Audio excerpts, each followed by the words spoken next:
Hi, so today I want to answer a question that several people have asked me is, should you buy the audio server from Loxone? And when I started looking at Loxone, I was quite torn as to whether I should go with Sonos, which I'd had previously, or go with the Loxone Audio Server. And I decided to go with the audio server really around some of the integration that it has with Loxone. So you can see in my panel, I've got the main audio server and another 3 channels. So that gives me a total of 10 channels, so 5 stereo rooms. I run it across 7 rooms because I run a couple of those as mono. So the integrations that we have with Loxone into the rest of the system are simple things like being able to ring the doorbell where the intercom is pressed, being able to do an announcement. If you like my video, please click like and don't forget to subscribe to the Jurassic Jungle. Working with the fire alarm and the smoke alarm. So when the security alarm. So when the security alarm is triggered, we first of all come on with a sounder through all the speakers in the house. How we've got that set up. Then it starts to flash all of the lights and those sorts of things. So some nice integrations so that we don't have to have a separate system. And previously I'd had Sonos, a Gen 1 system. So my only experience with Sonos had been the Gen 1 software. I've heard various negative stories around the Gen 2 software, but had been very pleased with Sonos, and I still use that with my Meridian speakers in my hi-fi space. And Sonos have been great for me over the years with the different services that it used. So I'd used Napster, Deezer, a local library, storage for memory, and Spotify. And there's not quite such a good selection of inputs that you can have on the Loxone system. So I'll go through that and I'll do a bit of a tour of the interface. Cost-wise, the Loxone system is actually reasonably good value. So speakers, you can spend anything from £100 to a great deal more. I spent about £150 in the mono rooms. If you look at my other videos, I got some fantastic monitor audio speakers that were end of life that should have been, I think, something like £800 a pair, and I paid about £250, £300 a pair. The cost per room with Loxone, I think you're around £600 for the main unit and another £300 for each audio server to add to that. So you're looking at sort of £500 per room. With Sonos, the latest amplifier solution, I think it's about £600. So quite a little bit more cost-wise in comparison with Loxone, and Loxone also gives you all of that great integration. So let's take a look at the audio server itself. So this is a DIN-mounted module that can go in a cabinet with the rest of the equipment, but I've seen some installers suggesting it's better to install it elsewhere because of the heat generated by the other components potentially causing issues. But I've not had any of those issues with my installation. Physically, it's the same size as a mini server. This is the basic box that you need to have any audio as part of your Loxone system.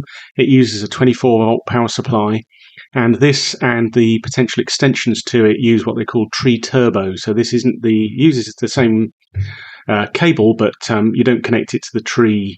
It's just a data bus that goes between the different extensions and the main server here.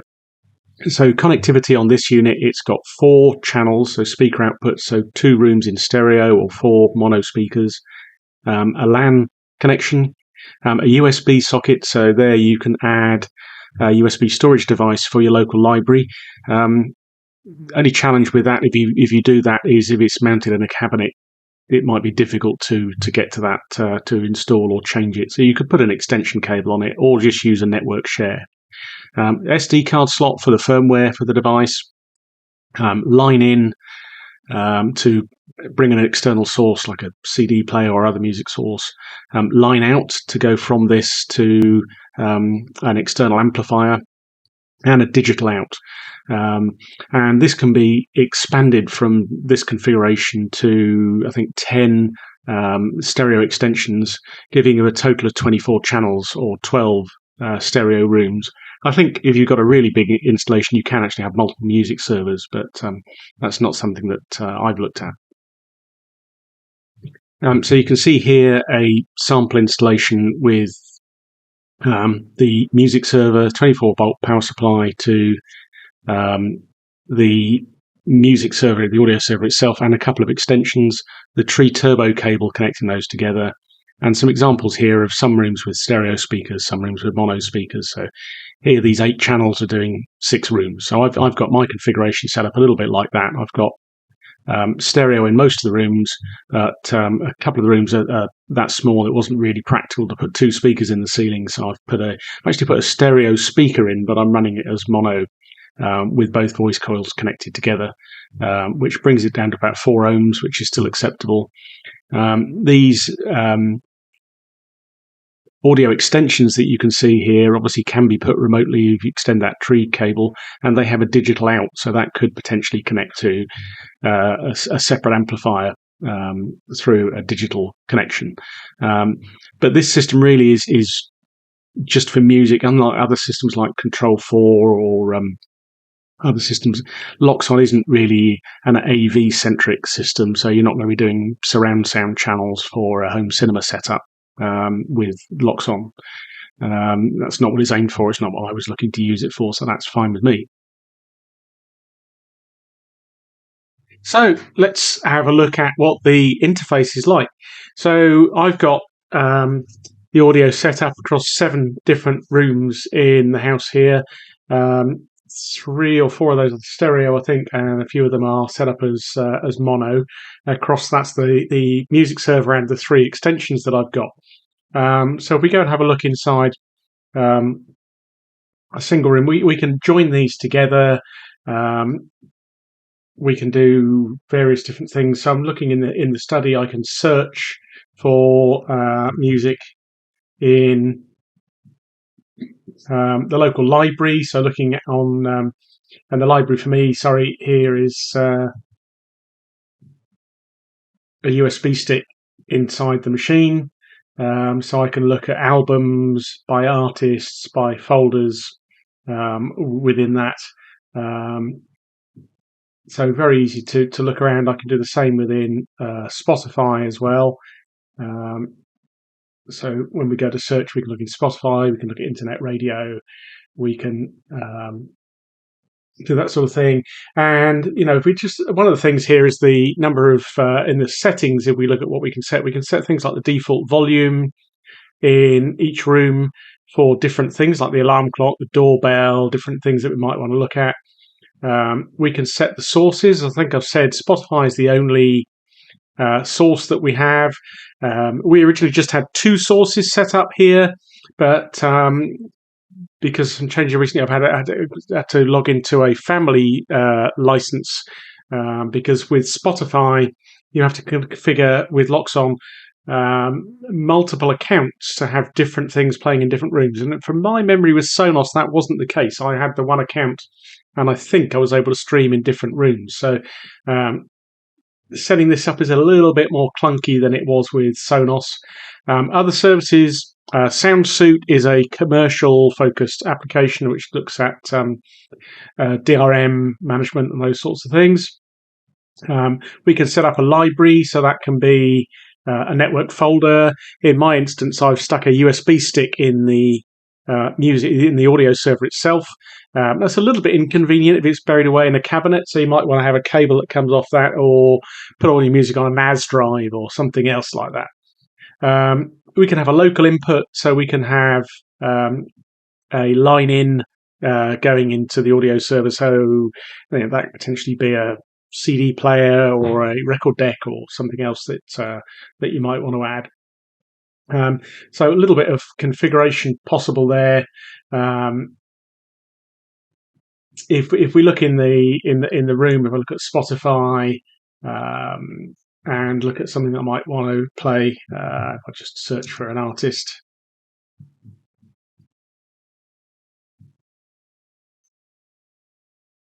So it's normally a little bit quicker than that. I'm not sure what I've got going on there. Okay, so we can see that, and I can just play that. That should come out in the room that we're in here. So relatively easy to search for different music sources, configure playlists. I think you can import, playlists from Spotify. certainly when you search for artists, you can select those Spotify playlists and things like that. So it's the interface looks the same, whether it be on a phone or this is a web interface that I'm looking at on a PC here. But it's relatively nice to work with. I can link rooms together. So I'm in my study here, but I wanted to play the same music in different rooms. I can just simply click on those and join them together and play the same music in different rooms around the house. I find with multiple rooms, it's nicer to have multiple speakers at a lower level rather than something louder in a different room. But all that works really relatively simply. It's not difficult to work with at all. So hopefully that's given you a decent view of what it's like to interact with in comparison with other systems that you might be used to. So I hope that review of the interface and things on the system is of some use to let you see how easy it is to set it up, some of the restrictions that there are. So in conclusion, what I think is good and bad about the audio server versus Sonos or other similar systems. And I say my experience with Sonos is from the version 1 hardware, not the latest equipment. I was quite an early adopter of that setup. So the great thing with Loxone, it was really simple to install. It's very compact.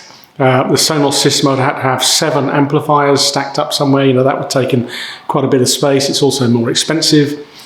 The integration into being able to use it as a doorbell for my intercom is great. The ability to use it for internal sounders for the alarm is really good. The ability to use it for announcements, a little bit more gimmicky perhaps. I could probably do without that.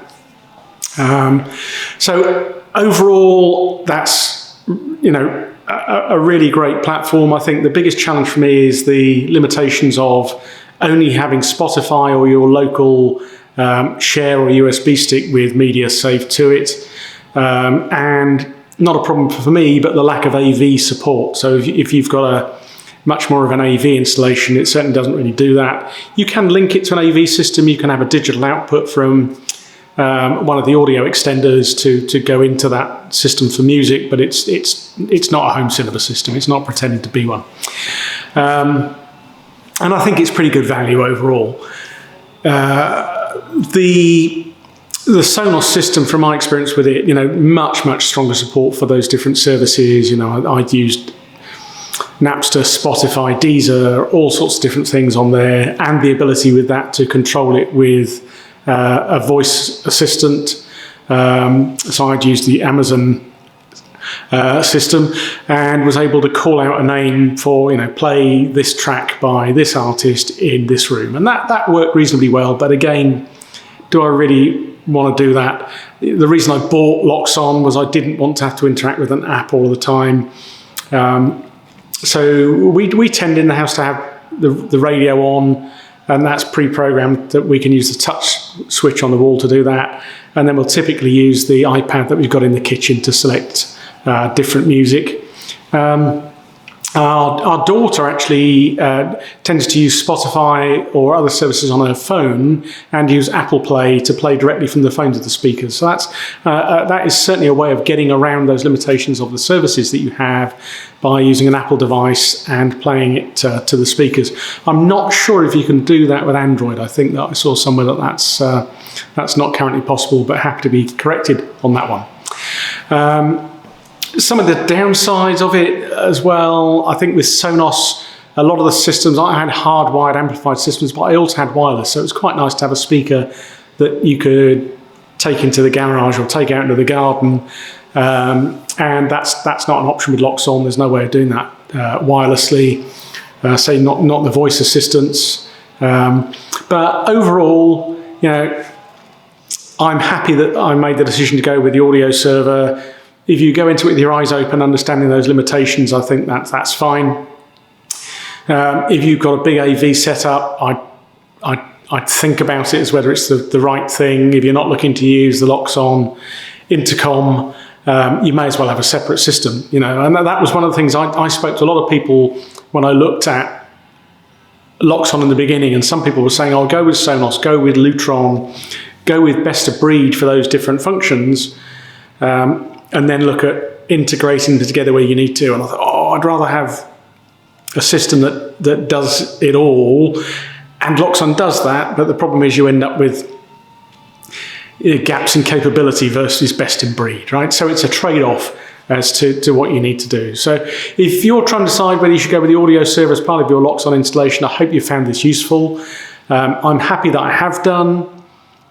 I still use Sonos with my hi-fi setup, and I might change to Sonos in the future, I don't know. But I'm certainly happy with what I've got from the system so far. So if you're thinking about it, the investment in speakers and everything is the same. You can always change out if you need to in the future, but I'm happy with my decision so far. So thank you so much for your time. I really value all the feedback and the questions, and the reason I produced this video is 2 or 3 people have reached out to me and said, what do you think of the audio server? I'm thinking to put it in my system. So I've done this to give you that feedback. I hope it's useful to not just the 2 or 3 that asked for it, but a few more. So if you haven't, please click like on this video. That really helps me, and subscribe to the channel. If you want to reach out with comments or contact me directly, I'd love to hear from you and happy to help answer any questions. So thank you again for your time.